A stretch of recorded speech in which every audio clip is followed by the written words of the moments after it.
Good evening. I hope you guys had an awesome weekend. I hope it was blessed and prosperous. I hope you guys have planned for this week to come.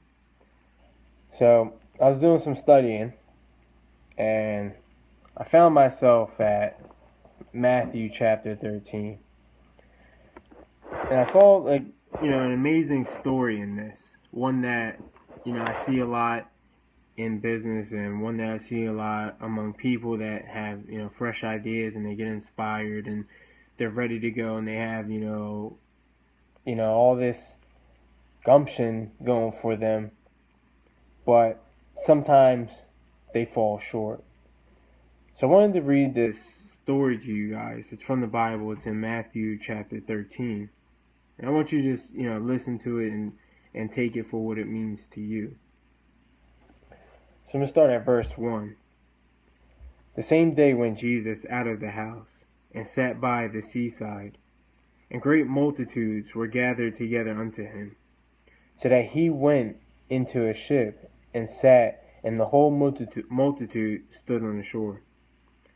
And he spake many things unto them in parables, saying, Behold, a sower went forth to sow, and when he sowed, some seeds fell by the wayside, and the fowls came and devoured them up. Some fell upon stony places, where they had not much earth, and forthwith they sprung up, because they had no deepness of earth. And when the sun was up, they were scorched, and because they had no root, they withered away. And some fell among thorns, and the thorns sprung up and choked them. But other fell into good ground, and brought forth fruit, some 100-fold, some 60, some 30-fold. Who hath ears to hear, let him hear. And the disciples came, and said unto him, Why speakest thou unto them in parables? He answered and said unto them, Because it is given unto you to know the mysteries of the kingdom of heaven, but to them it is not given. For whosoever hath, to him shall be given, and he shall have more abundance. But whosoever hath not, from him shall be taken away even that he hath. Therefore speak I to them in parables, because they seeing see not, and hearing they hear not, neither do they understand. And in them is fulfilled the prophecy of Isaiah, which saith, By hearing ye shall hear, and shall not understand, and seeing you shall see, and shall not perceive. For this people's heart is waxed gross, and their ears are dull of hearing, and their eyes they have closed, lest at any time they should see with their eyes, and hear with their ears, and should understand with their heart, and should be converted, and I should heal them. But blessed are your eyes, for they see, and your ears, for they hear. For verily I say unto you, that many prophets and righteous men have desired to see those things which ye see, and have not seen them, and to hear those things which ye hear, and have not heard them. Hear ye therefore the parable of the sower. When any one heareth the word of the kingdom, and understandeth it not, then cometh the wicked one, and catcheth away that which was sown in his heart. This is he which received seed by the wayside. But he that received the seed into stony places, the same is he that heareth the word, and immediately with joy receiveth it. Yet hath he not root in himself, but dureth for a while. For when tribulation or persecution ariseth because of the word, by and by he is offended. He also that received seed among the thorns is he that heareth the word, and the care of this world, and the deceitfulness of riches choke the word, and he becometh unfruitful. But he that receiveth seed into the good ground is he that heareth the word, and understandeth it, which also beareth fruit, and bringeth forth some 100-fold, some 60, some 30. I love this story because I love most of the stories because I see a lot of examples of not just my life, but other people's lives. I'll make this make sense with an opportunity. Some people will get a great opportunity just thrown at them, an opportunity that you would wish to have, but it falls on the rocks and it dries up and nothing happens to it. Another person gets an opportunity, and what happens is they get so excited, and they get too excited, almost so excited that they choke the opportunity, and it becomes unfruitful. But then you have some that get the opportunity, they let it marinate, they go with the flow, they let things happen, and then they make the move when they need to. These are the ones that produce fruit, some 100-fold, some 60, and some 30. Now, I just read Mark chapter 13 from verse 1 to verse 23. And it's talking about how people get connected with God and the Word of God.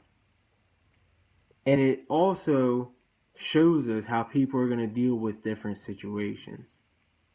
Some people are going to know exactly what to do with it. As soon as they get an opportunity, they know exactly what they do, they make it happen, and then they're off. Others, not so much. Others, they let the opportunity sit out in the sun, it dries up, there's no more opportunity. Another, type of person, they do too much. So it's either doing too much or doing too little. But we need to be in the middle. We can't choke the word. We can't allow the things that happen in the world to distract us or to make us feel bad or to bring us down. We got to make sure that we overcome it, because the word that we have and the things that are inside of us are greater than the things that are in the world. When you're given an opportunity, you want to make sure that you're sowing this opportunity in good ground. You want to make sure that the foundation is right. You can't just, try to plant any old type of area. You got to make sure that it's worth planting in there, that it's worth the investment. You have to do the due diligence, is what we call it. You have to do your research. Often when people get connected with the Word of God, they just go on the surface level, and therefore the seeds fall on the stony places, and they don't grab hold, and the roots don't take root. So all of a sudden they're scorched and withered away. What happened? Nothing. It was a waste. And then the other, they say, oh, you know what? Well, this is good enough. This ground is good enough, but there's thorns. Oh, it doesn't matter, as long as it's in the ground. Yeah, but then when you have to go to harvest it, you have to harvest it through all those different thorns. Not really something you want to deal with.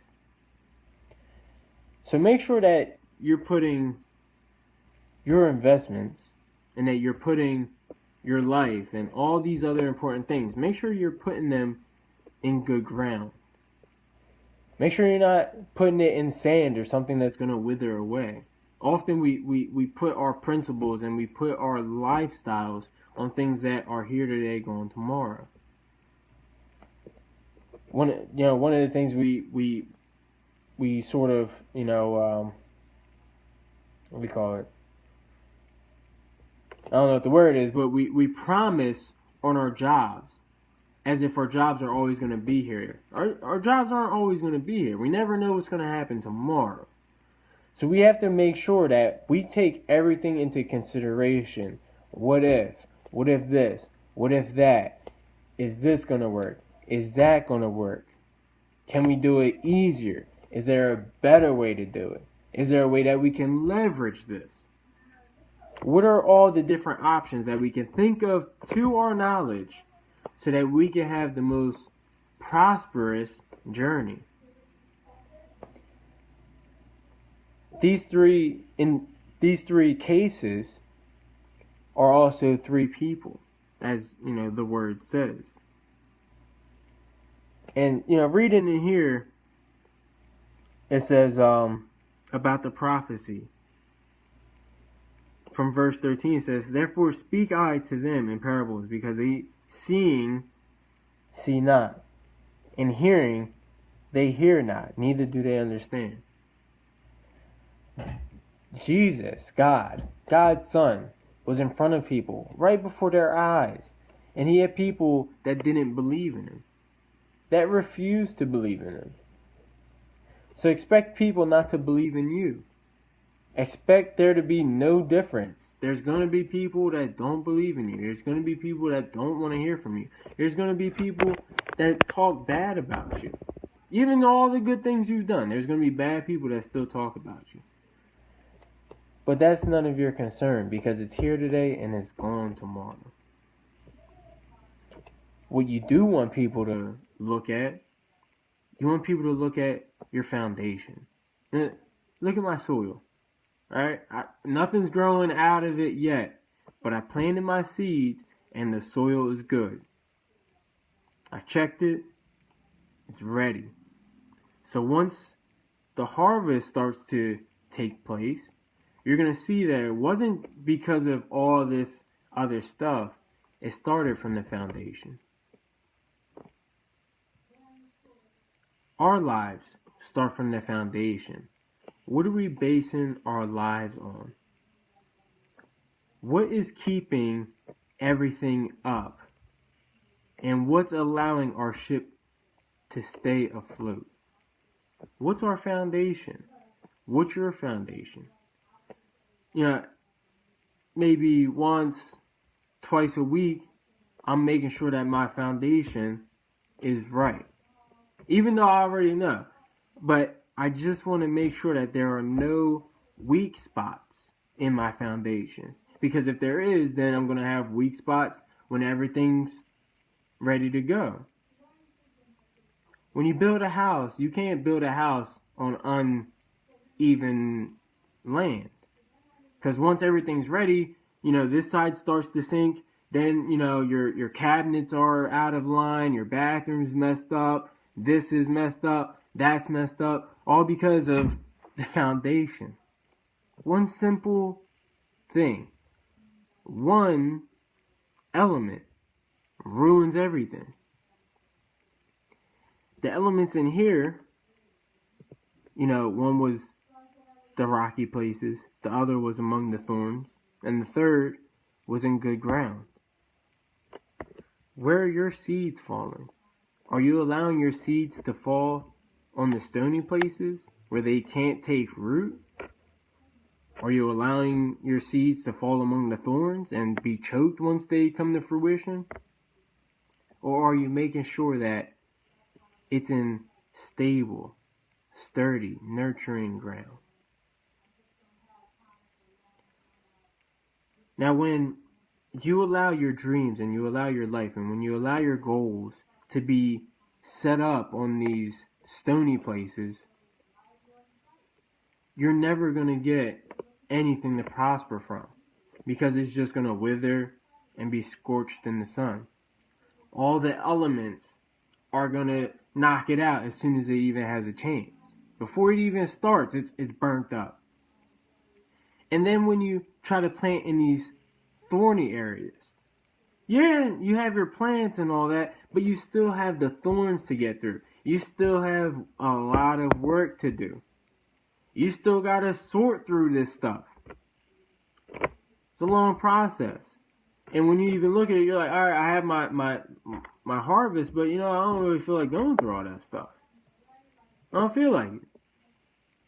And then when it gets choked in the process of it growing, yeah, you saw a little bit of it, but you didn't get to see the full extent because the negative outweighed the positive. Very often, even I, have planted seeds among the thorns. And when I came to look at it, I'm like, it's choked. I got thorns all wrapped up around. I can't do anything with that. There's too many negatives. It was positive at first, but then I allowed the negatives to just creep up and take it. When we get excited about opportunities, yeah, we're excited, we get a couple no's, and then we're like, oh man, I'm not in it anymore. Why not? You're going to get no's. You're going to get people that doubt you. You're going to get people that, close the door in your face. So what? You move on. You go to the next person. You're going to have opportunities that don't work out for you. You're going to waste money. You're going to waste time. That's the whole part of the experience. We try to do as least amount as possible,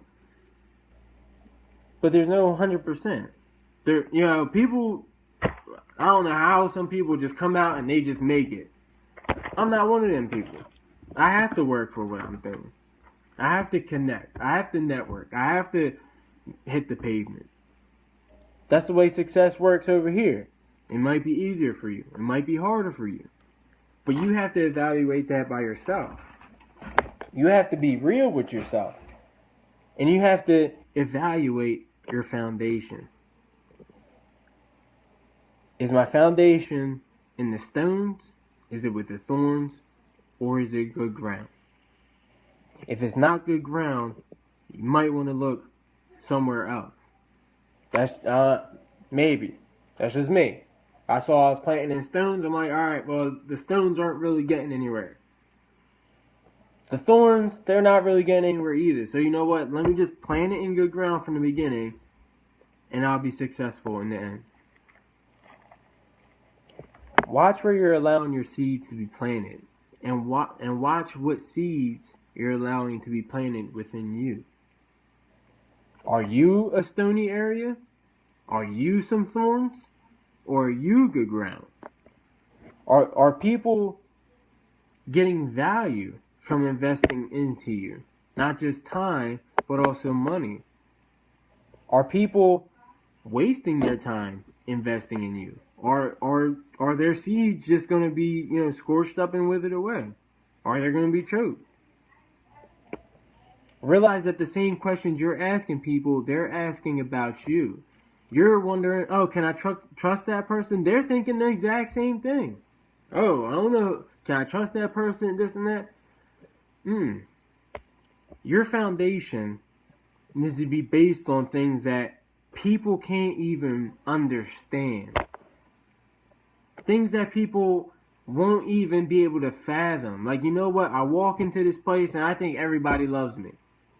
How can you think that? I don't know.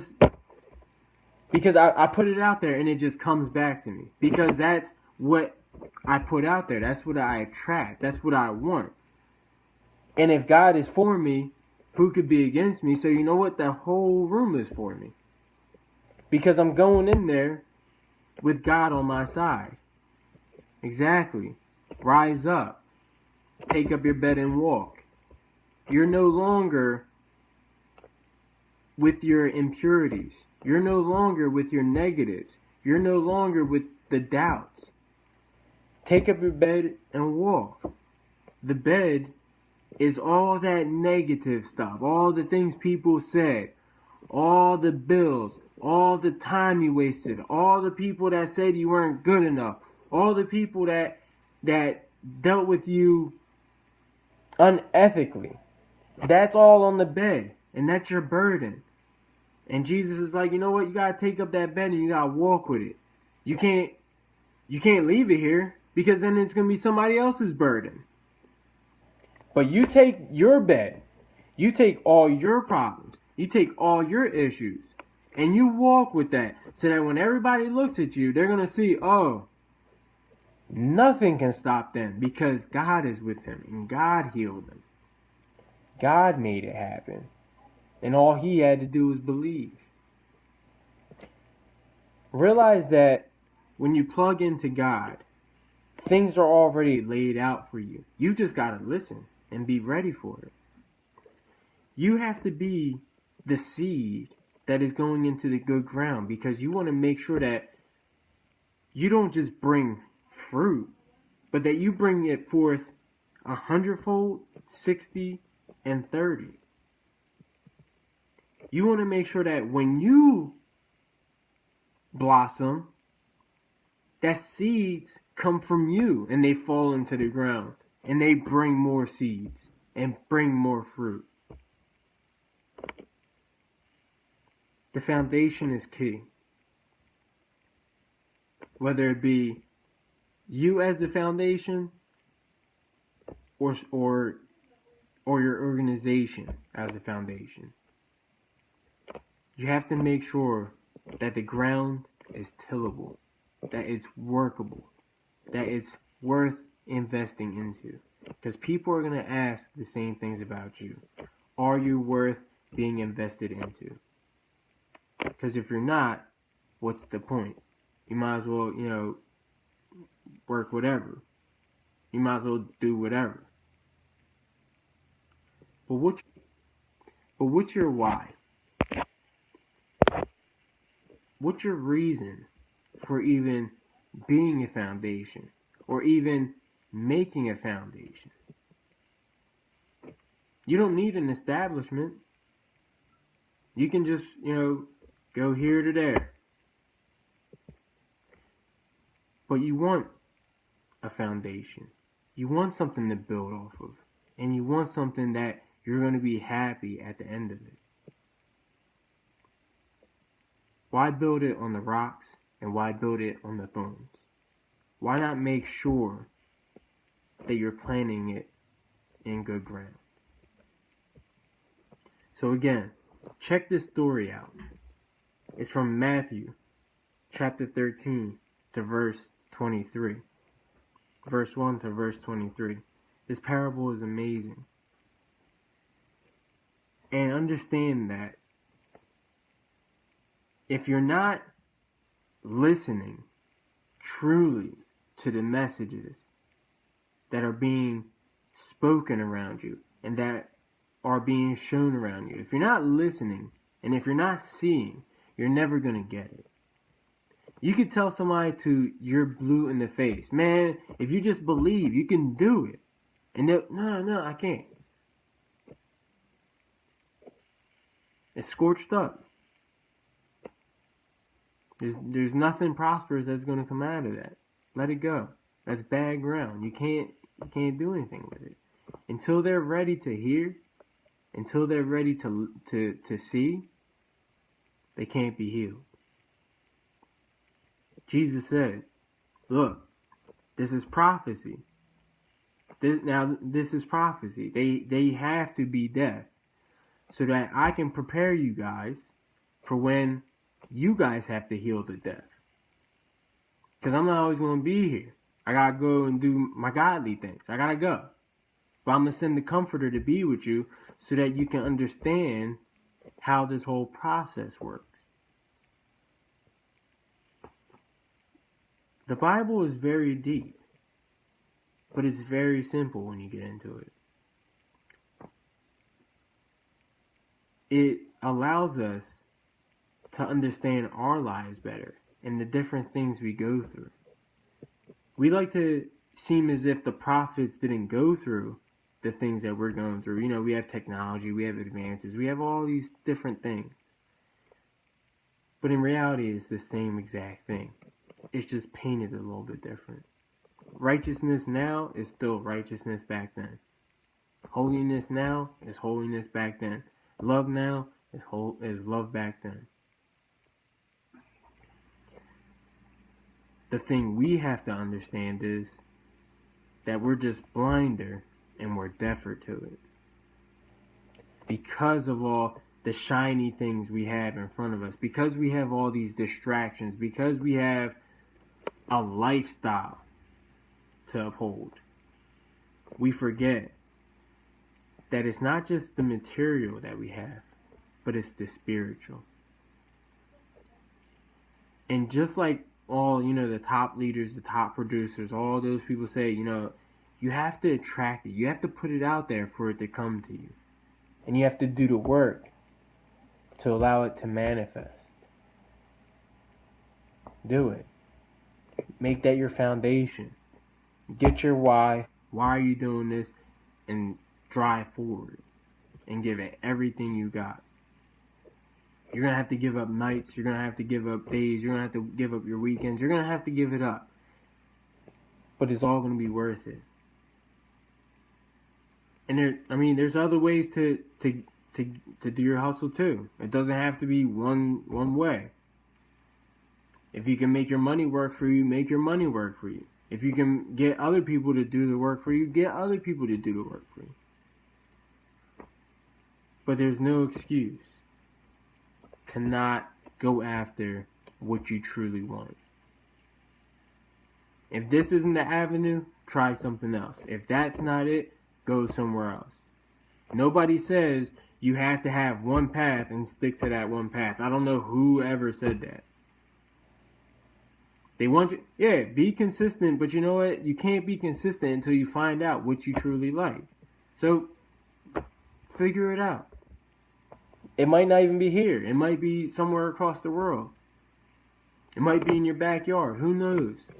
But you'll only figure that out once you get outside your bubble. And once you decide to change your foundation.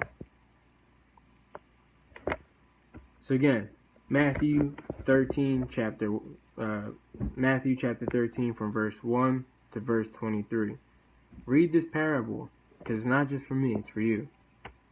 And you don't want your seeds to be scorched and withered, and you don't want them to be choked.